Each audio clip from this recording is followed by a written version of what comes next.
Hello दोस्तों, स्वागत आप सभी का आपका अपनी चैनल बेसिक नॉलेज में। तो झारखंड बोर्ड कक्षा 9वीं के लिए इसमें हम लोग देखने वाले हैं जो आप लोग का इंग्लिश का एग्जाम होने वाला है उसका बहुत ही शानदार प्रश्न, बिल्कुल जिस प्रकार से क्वेश्चन आएगा उसी प्रकार का क्वेश्चन पेपर आप लोग हम दिखाने वाले हैं। यहाँ पर टोटल हम लोग 40 प्रश्न करने वाले हैं। ठीक है, तो सभी लोग फटाफट से अपने दोस्तों को शेयर कर दीजिए। और अगर आप लोग बेसिक नॉलेज चैनल में पहली बार आ रहे हो ना, सब्सक्राइब जरूर कर लीजिएगा, इसका परिवार बन जाइएगा भाई। एग्जाम में हर एक क्वेश्चन का धुआं उड़ा देंगे। चलिए फटाफट से शुरू करते हैं और देखते हैं प्रश्नों को, क्या क्या शानदार शानदार प्रश्न है जो आपके एग्जाम में पूछे जाने की प्रबल संभावना है। देखिए, सबसे पहले इस प्रकार से आप एक पैसेज दिया रहेगा, बिल्कुल जिस प्रकार का भी बताएंगे इसी प्रकार का आपका क्वेश्चन रहेगा। 40 नंबर का। The Ganga river is a sacred body of water to Hindus. मतलब जो गंगा नदी है ना, हिंदू के लिए कह सकते हैं पवित्र जल निकाय है जिसमें जल रहा है। ठीक है, it is the largest river in India. ये इंडिया का क्या, भारत का सबसे बड़ा नदी है। With A profound religion significance, इसका सांस्कृतिक बहुत महत्व है ना भाई। संस्कृत गंगा मैया की पूजा नहीं करते हैं। This river is also known as Jahnavi, ठीक है, गंगे, सप्तेश्वरी, भागीरथी, अलकनंदा एंड विष्णुपदी। मतलब इसका अलग अलग नाम से भी इनको जाना जाता है, इन सब नामों से। The river Ganga is worshipped as mother Ganga. मतलब गंगा को कैसे, गंगा नदी को कैसे गंगा माँ करके भी पूजा जाता है। At Allahabad the Yamuna and Saraswati joints it and the meeting place is known as Triveni और संगम। भाई इलाहाबाद में गंगा नदी जो बह रही है, वहाँ पर यमुना और सरस्वती मिल रही है, तो जहाँ पर ये तीनों नदी मिल रही है उसको बोलते हैं त्रिवेणी या फिर संगम। और भाई संगम में ही सब वहाँ नहाने गए थे ना गंगा नदी में, महाकुंभ में। तो क्या हो सकता है, महाकुंभ का बात इलाहाबाद में हुआ था, सब लोग वहाँ पे, वहाँ प्रयागराज। ठीक है, तो आप लोग कह सकते हैं कि हो सकता है ये वाला एग्जाम में दे दे। ठीक है, क्योंकि उसी से संबंधित है ना, और इस बार आपका महाकुंभ हुआ था। उसका तो क्या बोल रहा है, after flowing through Bihar and Bengal it flows into the bay of Bengal. मतलब बिहार और बंगाल से बहने के बाद ये बंगाल की खाड़ी में गिरती है। As the river provides water to 40% of India's population. और जैसे कि ये जो नदी क्या करती है, भारतीयों को 40%, मतलब 40%, 40% इंडिया पोर्सन, भारत के 40% जो पॉपुलेशन है उसको जल देती है। कौन, गंगा नदी। The Ganga is considered A life line of India. और भारत का क्या एक लाइफ लाइन माना जाता है, मतलब इसका जल कई भागों में जाता है। It is also source of irrigation for a wide variety of crops. और कई फसलों को भी क्या इससे सिंचाई होता है, इस नदी का पानी से। The Ganga basin has fertile soil that largely influences the agriculture economics of India and it's neighbouring country Bangladesh. ठीक है, गंगा बेसिन का जो उर्वरक मृदा है ना, जो मिट्टी है, वो कई प्रकार के खेती को बढ़ावा देता है भारत में और बांग्लादेश में। River Ganga also support fishing industries. और जो गंगा नदी है वो जो मछली पालन को भी बढ़ावा देता है। तो देखिए क्या है, यहाँ पर मछली पालन की जो फैक्ट्री है उसको भी बढ़ावा देता है। पहला सवाल है, द पैसेज इज अबाउट, किसके बारे में है, water bodies, the Ganga river, Himalayas के नॉन ऑफ दिस। तो साफ साफ द गंगा रिवर। तो देखो, आप लोग पैसेज को पढ़ लोगे तो पता चल जाएगा भाई किसके बारे में है, तो आराम से उसका उत्तर कर सकते हो। भले समझ में पूरा नहीं आएगा, मुझे पता है, अगर किसी किसी को ना आए, बट पढ़ लोगे ना तो किसके संबंधित में प्रश्न पूछा उसका उत्तर दे सकते हो। जैसे दूसरा क्या, देखो, the river Ganga is also known as Bhagirathi, Alaknanda. तो पढ़ोगे भाई, यहाँ सब नाम ही तो है, जानवी। ठीक है, तो ये क्या हो जाएगा, ऑल ऑफ दीज हो जाएगा। नेक्स्ट क्वेश्चन है, देखो क्या, कि the river Ganga is worshipped as. मतलब गंगा नदी को किस प्रकार से पूजा जाता है, mother India, mother Ganga, mother Saraswati या मदर लक्ष्मी। तो मदर गंगा, माँ गंगा करके पूजा जाता है ना, बोल दो हर हर गंगे। चलो, बी नंबर सही हो गया। Next, how river Ganga is useful for Indians. ये जो गंगा नदी है भारतीयों के लिए किस प्रकार से ये महत्वपूर्ण है। तो इट प्रोवाइड्स वाटर, बिल्कुल सही बात है। It is a source of irrigation, सिंचाई का एक सोर्स है, बिल्कुल सही बात है। इट सपोर्ट्स फिशिंग इंडस्ट्रीज, मछली पालन की फैक्ट्रियों को भी ये बढ़ावा देता है, बिल्कुल सही बात है, यानी all of this is the right answer. Next question, the fertile soil of the Ganges basin support the agriculture economics of. कहाँ के एग्रीकल्चर इकोनॉमिक्स को सपोर्ट करता है, इंडिया और बांग्लादेश का। तो ऑप्शन नंबर ए बिल्कुल सही उत्तर हो जाएगा। अगला, the synonyms of the word Holi. Holi का सिनोनिम्स यानी इसका जो पर्यायवाची शब्द है, क्वेश्चन नंबर 6 क्या हो जाएगा। तो होली का अर्थ होता है सेक्रेड, पवित्र। होली मतलब भी पवित्र और सेक्रेड मतलब भी पवित्र। ठीक है, the Ganga river is a source of irrigation, the preposition in the given sentence is. यहाँ देखो एक सेंटेंस लिखा है, the Ganga river is a source of irrigation. तो इसमें कौन सा प्रीपोजिशन यूज हुआ है, प्रीपोजिशन क्या है इसमें। ठीक है, तो इसका सही उत्तर हो जाएगा आपका इज होगा, दा होगा, ए होगा, कि ऑफ होगा। तो यहाँ पर देखिए the Ganga river is a source of, तो ऑफ जो है ना यहाँ पर प्रीपोजिशन है, फिर क्या है, ऑफ प्रीपोजिशन है। तो ऑप्शन नंबर डी आपका बिल्कुल सही उत्तर हो जाएगा। चलिए आगे बढ़ेंगे। The antonyms of the word, antonyms of the word smallest, smallest का उल्टा क्या हो जाएगा बोलो, लार्जेस्ट, लॉन्गेस्ट, बेस्ट की नॉन ऑफ द अबव, इनमें से कोई नहीं। तो आठ का सही उत्तर हो जाएगा एंटीनोम, स्मॉलेस्ट का हो जाएगा लार्जेस्ट। स्मॉलेस्ट मतलब छोटा, लार्जेस्ट मतलब बड़ा। नेक्स्ट यहाँ पर choose the correct option given in the question 9 to 14 and complete the letter given below. इस प्रकार से आप लोग का एग्जाम में रहेगा, एक लेटर दे देगा, कुछ फिल इन द ब्लैंक्स रहेगा, वहां पर आप लोग को भरना होगा। तो सबसे पहले देखो यहाँ पर लेटर में क्या करता है, अपना एड्रेस लिखते हैं, ठीक है, रांची, फिर जो डेट को लिखा है 2022 का, 2022, 2025 लिखा रहेगा 2025 के लिए, डैश फादर। तो बताओ क्या लिखोगे 9 नंबर में। चलो 9 का ऑप्शन देख लेते हैं क्या क्या है। तो 9 में क्या क्या देखो, लविंग, डियर, हेलो, हाई। तो किसी भी लेटर में हम लोग क्या लिखते हैं, डियर फादर। तो ऑप्शन नंबर बी बिल्कुल सही हो जाएगा, यानी 9 का B is the right answer, dear. यहाँ पे क्या लिखोगे, dear father. I am glad to receive your letter और स्कूल इज, मतलब मुझे आपका पत्र मिला और बहुत मैं खुश हुआ। और school is dash dash a historical tour during the winter vacation. तो यहाँ पर क्या है पहले देख लो, our school is dash a historical. तो आवर स्कूल इज ऑर्गेनाइजिंग, या फिर आपका होगा ऑर्गेनाइज्ड, या फिर नॉन ऑफ द अबव। तो आवर स्कूल इज क्या हो जाए, यहाँ पर कोई भी इस प्रकार सेंटेंस देखते तो क्या लिखता है, आवर स्कूल इज ऑर्गेनाइजिंग, ठीक है। तो ऑर्गेनाइजिंग यानी कि ये ऑर्गेनाइज कर रहा है, ठीक है। तो क्या होगा, our school is organising a historical tour during the winter vacation. We will go to Agra, हम लोग आगरा जाएंगे। Will see the Taj Mahal and other historical buildings, हम लोग ताजमहल और कई सारे ऐतिहासिक जो भवन है उसको देखेंगे, बिल्डिंग्स देखेंगे। I need your dash for the same, I need your dash, I need your what, क्या हो जाएगा 11 नंबर देखो। तो I need your agreement, permission, care, non of the above. तो क्या बोलोगे, I need your permission for the same, मतलब मैं इसके लिए आपका क्या चाहता हूँ, परमिशन चाहता हूँ कि आप मुझे जाने की आज्ञा दे, ठीक है, हो गया। उसके बाद for the same, please dash me 1500 to make me, please dash me 1500, यानी 1500 रुपया वो मांग रहा है। तो क्या बोलेगा 12 नंबर में बोलो। तो देखो 12 में क्या क्या ऑप्शन है।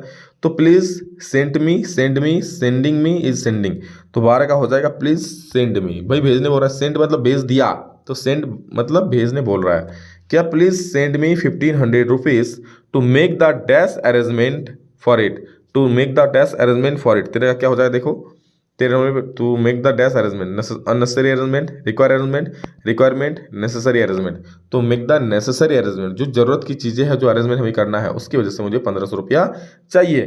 और 14 नंबर देखो क्या बोल रहा है, 14 number fill in the blanks में क्या है, 14 नंबर में, 14 नंबर, हाँ, योर डैश सॉन। तो क्या बोलोगे भाई, क्या बोलोगे, बोलो बोलो, योर डैश सॉन, तो आराम से बोल सकते हो। 14 नंबर देखो, योर लविंग सॉन, बोलोगे ना, योर लविंग सॉन। नेक्स्ट चलो आगे देखते हैं, अगला क्वेश्चन क्या है। Choose the correct option and answer the following sentence. I dash newspaper every morning, ये ग्रामर पोर्शन से आपका लिया गया है। तो 15 का सही उत्तर हो जाएगा रीडिंग, रीड। देखो आई है, इज एम आर कुछ भी नहीं है, इज एम आर होता तब कुछ और सोचते, लेकिन ये सिंपल प्रेजेंट टेंस में है। तो आई रीड न्यूज़पेपर एवरी मॉर्निंग, क्या होगा, मैं प्रत्येक सुबह में न्यूज़पेपर पढ़ता हूँ।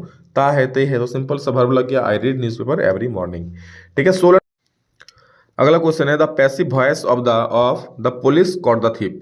तो इसका क्या होगा, thief caught, the thief is caught, the thief was caught, the thief is being, being तो होगा नहीं, the thief was being, being होगा नहीं क्योंकि ये कंटिन्यूअस में लगता है बिंग, ठीक है। इंग है तो बिंग लगेगा, मैंने बताया था ना ट्रिक में, मतलब आईएनजी होगा यहाँ तभी बिंग लगेगा।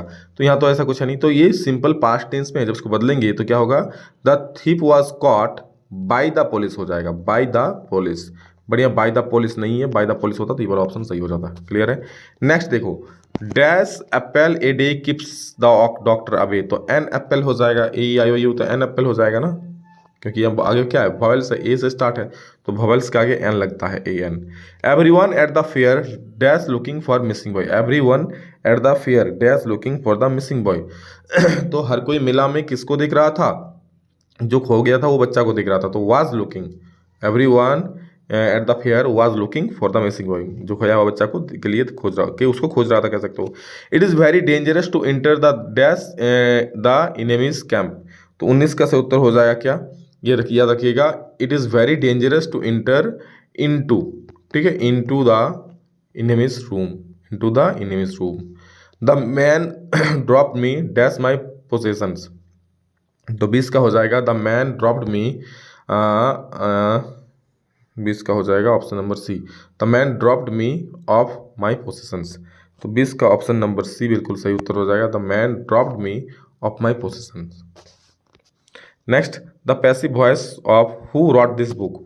हु रॉट दिस बुक, इसका पैसिव वॉइस क्या हो जाएगा? बहुत अच्छा सवाल है ये वाला, देखो अच्छे से। तो इसका क्या हो जाएगा? By who is the book written, by whom is this book written, by whom were this book written, या by whom was this book written. तो यहाँ पर क्या है देखो, यहाँ पर बोल रहा है हु रॉट दिस बुक है, हु रॉट दिस बुक, तो उसका क्या हो जाएगा? By whom was this book written, by whom was this book written, क्योंकि पास्ट में होगा, ये तो प्रेजेंट में है, ये होगा नहीं, ठीक है, ये प्रेजेंट में है, ये बाय होम वायर हो लग गया है, इसलिए by whom was this book written, option number D बिल्कुल सही उत्तर हो जाएगा किसका।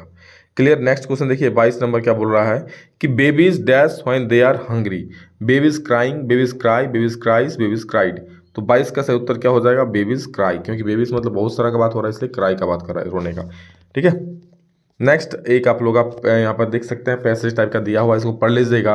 और कुछ क्वेश्चन से, and being faint with fasting for the day was almost done, he asked her from her store of cakes to give him a single one. तो 23 का सही उत्तर क्या हो जाएगा? याद रखिएगा, the given lines are from the poem. तो ये जो लाइन्स दिया गया है किस कविता से लिया गया है?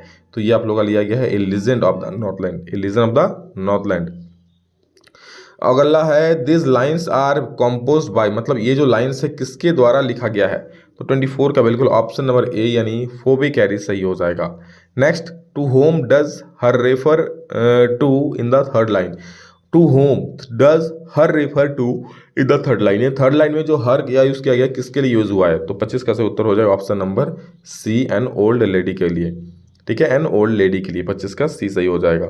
नेक्स्ट 26 नंबर क्या बोल रहा है देखिए, the mechanical teacher gave Margie test after test इन, क्या हो रहा है? The mechanical teacher gave Margie test after test इन। तो 26 का सही उत्तर क्या हो जाएगा? हिस्टोरी ज्योग्राफी, तो ये ज्योग्राफी भी सही हो जाएगा। The mechanical teacher gave Margie test after test in geography subject, okay. Who had learn to open the mind and body to sound and vibration, who had learn to poem the mind and body to sound and vibration. तो 27 का उत्तर हो जाएगा Evelyn Glenny, Evelyn ग्लेमी, 27 का ए सही हो जाएगा। 28, the musical instrument which the emperor Aurangzeb band was, यानी जो औरंगजेब था उसने कौन सा म्यूजिकल इंस्ट्रूमेंट बजाना बंद कर दिया था? तो वो था पुंगी। क्या था? पुंगी। बहुत इंपॉर्टेंट एग्जाम में पूछने के लिए देख लेना।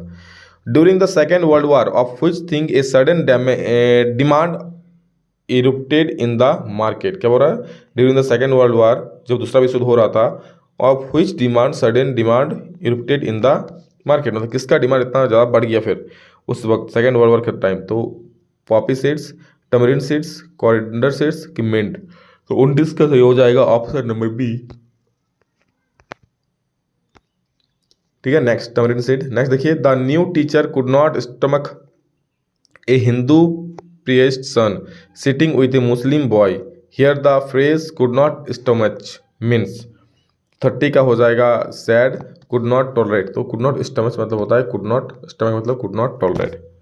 नेक्स्ट देखेंगे 31 नंबर क्या है, the road not taken is compose bye, यानी द रोड नॉट टेकन किसके द्वारा लिखा गया है? तो 31 का सही उत्तर हो जाएगा ऑप्शन नंबर डी यानी रॉबर्ट फ्रॉस्ट के द्वारा।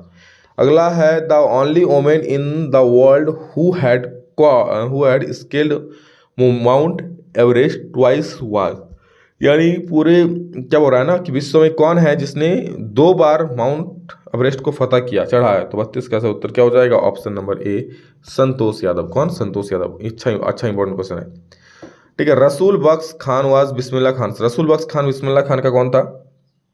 तो रसूल बख्श खान बिस्मिल्लाह खान का ग्रैंडफादर था, उसका दादाजी था। 33 का क्या हो जाएगा? बी सही हो जाएगा। नेक्स्ट 34 नंबर देखेंगे हम लोग, क्या है 34 नंबर में, the child went to a fair when with a his, the child went to the fair, जो बच्चा था मेला में गया, किसके साथ गया? तो मेला में अपने माता पिता के साथ गया था ना, इसलिए पेरेंट्स हो जाएगा। पेरेंट्स मतलब माता पिता के साथ गया था, ऑप्शन नंबर ए मतलब पेरेंट्स हो जाएगा, ठीक है। अगला है from whom had a grandfather, the grandfather bought Toto, यानी ग्रैंडफादर जो था, जो दादाजी थे, टोटो को किससे खरीदता है? 35 का सही उत्तर हो जाएगा ऑप्शन नंबर सी, एक टोंगा ड्राइवर से। किससे? टोंगा ड्राइवर से खरीदता है वो। अगला देखिए क्या है 36 नंबर में, 36 में यही है कि who could live endless stories and encodes, who could wave endless stories and encodes. इसका जो 36 का सही उत्तर हो जाएगा आप लोग याद रखिएगा, इसका हो जाए ईश्वरन। ठीक है, next, both the king and the ministers in the kingdom of fools were, both जो राजा और मंत्री, ठीक है, द किंगडम ऑफ फूल्स मूर्खों का राज्य था, उसमें वो the king and Muslim ministers in the were क्या था, दोनों का दोनों क्या था भाई, इडियट्स था। ठीक है, the statue of the happy Prince was covered with, the statue of the happy Prince was covered with, किससे कवर्ड था, वो गोल्ड से, यानी गोल्ड से कवर्ड था। ऑप्शन नंबर ए सही हो जाएगा। नेक्स्ट है, व्हाट वाज बहराम्स ड्रीम, बहराम्स का ड्रीम क्या है, सपना क्या है, व्हाट वाज बहराम्स, तो उसका सपना क्या था, तो 39 का सही हो जाएगा टू पेंट ए मास्टरपीस, 39 का ए नंबर हो जाएगा टू पेंट ए मास्टरपीस। ठीक है, नेक्स्ट और लास्ट क्वेश्चन आप लोग का देख लो, what did Prashant constantly use to locate the road, constantly use to locate the road, यानी रोड को पहचानने क्या कर रहा था वो, 40 का सही उत्तर हो जाएगा ऑप्शन नंबर सी, यानी कि भाई ये हो जाएगा stick. What did Prashant constantly use to locate the road, तो ये स्टिक। ठीक है, हमेशा स्टिक का यूज करता था। तो ये था दोस्तों आप लोगों का 40 क्वेश्चन, फटाफट से देख लीजिए, सभी दोस्तों को शेयर भी कर दीजिए, और आगे और वीडियोस आते हैं तो लाइक प्यारा सा कमेंट जरूर कर दीजिएगा। बेसिक नॉलेज से पढ़कर जो भी फायदा हो रहा है, जो भी लाभ हो रहा है, कमेंट में जरूर धुआं धुआं करके दर्शा दे। बोर्ड एग्जाम में फोड़ेंगे, हर एक क्वेश्चन का गुरु तोड़ेंगे। ठीक है, चलिए, हर एक बच्चा का सपना है और ये बेसिक नॉलेज का भी अपना है। चलिए, इस वीडियो में नहीं मिलेंगे दूसरा में जल्दी, तो चलिए, जय हिंद, वंदे मातरम।